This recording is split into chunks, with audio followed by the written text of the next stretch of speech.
It was the morning of June 12, 1962, and the guards on Alcatraz Island were beginning what seemed like an ordinary day. The sun rose over San Francisco Bay, casting its light on the infamous prison that had long been called inescapable. Inside, the daily roll call was underway. Guards expected everything to be routine until three names went unanswered. Frank Morris, along with brothers John and Clarence Anglin, failed to respond when called. A guard walked over to check on them, peering into the cells. At first glance, the men seemed to be lying in bed, still asleep. But as the guard tapped one of the figures on the head with his nightstick, something horrifying happened. The head rolled off. To his shock, it wasn't Frank Morris at all, but a cleverly crafted dummy. The realization sent waves of panic through the prison. These weren't sleeping inmates. These were empty cells. Somehow, three men had managed to disappear from what was thought to be the most secure penitentiary in the United States. What the guard found next only deepened the mystery. In each of the empty cells lay disturbingly realistic papier-mâché heads, complete with flesh-colored paint and real human hair. They were convincing enough to fool guards making rounds, and now they stood as eerie evidence of an incredible deception. But there should have been a fourth escapee. Investigators soon learned that another inmate, Alan West, had been part of the same plan. Like the others, he had fashioned a dummy head and worked on breaking out of his cell. But unlike his partners, he never made it out in time. Faced with failure and left behind, West began to talk. In exchange for leniency, he gave authorities a step-by-step account of how the escape had been masterminded and carried out. The idea that anyone could escape Alcatraz seemed almost impossible. The prison was notorious for its tight security. Guard towers, 20-foot fences lined with barbed wire, constant patrols and cell checks every hour ensured that no one could slip away unnoticed. Even if someone did, the icy, unpredictable currents of the San Francisco Bay were considered an almost certain death sentence. Yet somehow, these three men had managed to outsmart the system. Who were they? Frank Morris was no ordinary criminal. Since the age of 13, he had been in and out of correctional facilities, often for robbery. But what truly set him apart was his reputation as an escape artist. He had successfully broken out of multiple prisons before landing in Alcatraz, earning him the nickname, the Houdini of the prison system. The Anglin brothers, John and Clarence, were equally resourceful. Growing up in the rural South, they turned to crime at an early age. At one point, they even robbed a bank using nothing more than a toy gun. But it was their repeated attempts to escape from prisons like Leavenworth that ultimately secured their transfer to Alcatraz. According to Alan West, he himself had been the brain behind the plan. The first step was figuring out how to get out of their cells. Each cell contained a small air vent beneath the sink. Normally, this was too small to be useful, but the salty air and constant dampness of the island had corroded the concrete around the vents. Using simple spoons they had stolen from the dining hall, the men began to chip away at the weakening concrete. They worked carefully, scraping bit by bit, night after night, while one stood watch. To avoid detection, they camouflaged their progress. West managed to steal green paint from his prison job and taught the others how to paint over the chipped areas so the damage blended in. Later, they created false vent covers from papier-mâché and cardboard. So even up close, a guard would see nothing suspicious. Once the holes were wide enough, Morris and the Anglins squeezed through into a hidden maintenance corridor behind their cells. From there, they discovered a way up to the roof by climbing pipes. The only obstacle was a large vent secured with bolts. Filing them down took months of work, requiring long hours outside their cells. That's where the dummy heads came in. The heads were masterpieces of deception.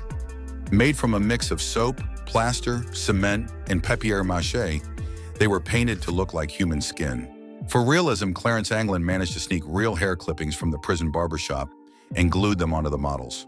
From a guard's perspective, even just a few feet away, they looked like real prisoners sleeping soundly in bed. With the bolt weakened and the vent nearly open, the men turned their attention to the most dangerous part of their plan, crossing the frigid waters of the bay. Escapees from Alcatraz in the past had either drowned or been caught before making it to shore. These three knew they needed something extraordinary. That's when they came up with the idea of building a raft and life vests out of prison-issued raincoats. They gathered more than 50 of them, stitching and sealing them together. From an article in Popular Mechanics, They even learned how to create a waterproof sealant strong enough to keep their raft afloat. Ingeniously, they used a stolen concertina as an air pump to inflate it. They carved makeshift paddles from scrap wood and waited for the perfect moment. On the night of June 11, 1962, everything was ready. After slipping out of their cells, placing the heads in bed, and climbing through the corridors to the roof, they carried their raft to the shoreline. Around 10 p.m., Frank Morris and the Anglin brothers pushed their creation into the dark, churning waters of the San Francisco Bay. In the dead of night, they vanished into history. By morning, Alcatraz was in chaos. The question on everyone's mind was simple yet haunting.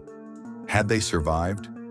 As the sun rose on June 12, 1962, the FBI was immediately called in. A massive search operation began, sweeping the island, the bay, and the surrounding shoreline. Helicopters circled overhead, boats combed the waters, and patrols scoured every inch of Alcatraz. Yet there was no sign of Morris or the Anglin brothers. The only person who could shed light on their plan was Alan West. Sitting behind bars, West carefully described the details of the escape route. He explained that the men had never intended to row south toward the city of San Francisco, just 1 mile away. Instead, their target was Angel Island, about 2 miles north. Why Angel Island? At first, investigators were puzzled, but West's explanation made sense. San Francisco was heavily populated, and 3 wet, exhausted men in prison clothes would have been spotted immediately. Angel Island, however, was isolated. At the time, it housed a missile base that was in the process of being decommissioned, meaning very few people were stationed there. To the escapees, it offered 2 advantages: safety from immediate capture and the possibility of finding a boat they could use to reach the mainland. And the mainland, in their plan, wasn't San Francisco. It was Marin County, just a quarter-mile north of Angel Island. If they could make it there, they would be close to small towns and rural areas where blending in would be far easier.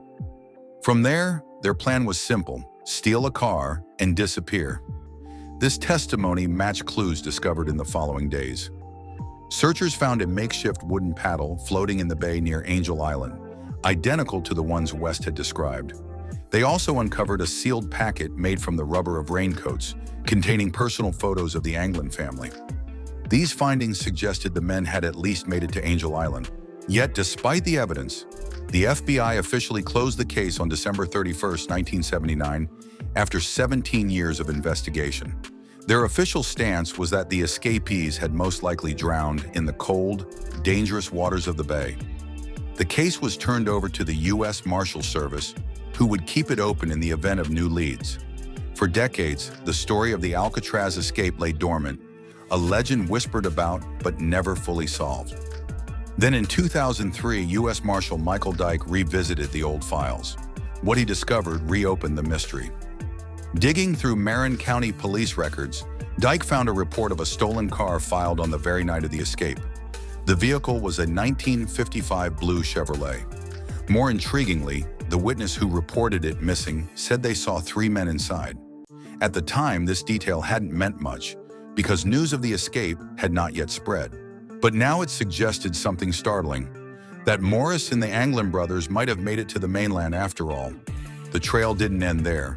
In Stockton, nearly 100 miles away, another police report described an incident that same night. A man claimed he had been forced off the road by a blue Chevy with 3 men inside. Hours later, that same car was spotted again in the area, once more carrying 3 individuals. If these reports were accurate, then the escapees had not only reached land, but had also begun their flight into freedom. The escape from Alcatraz remains one of history's most intriguing mysteries. Despite decades of investigation, no bodies were found, and no proof of survival was ever confirmed.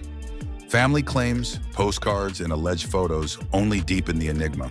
What captivates us is the possibility that 3 men, using nothing but ingenuity and determination, may have outsmarted the most secure prison in America. Their story lives on, inspiring curiosity and debate to this day.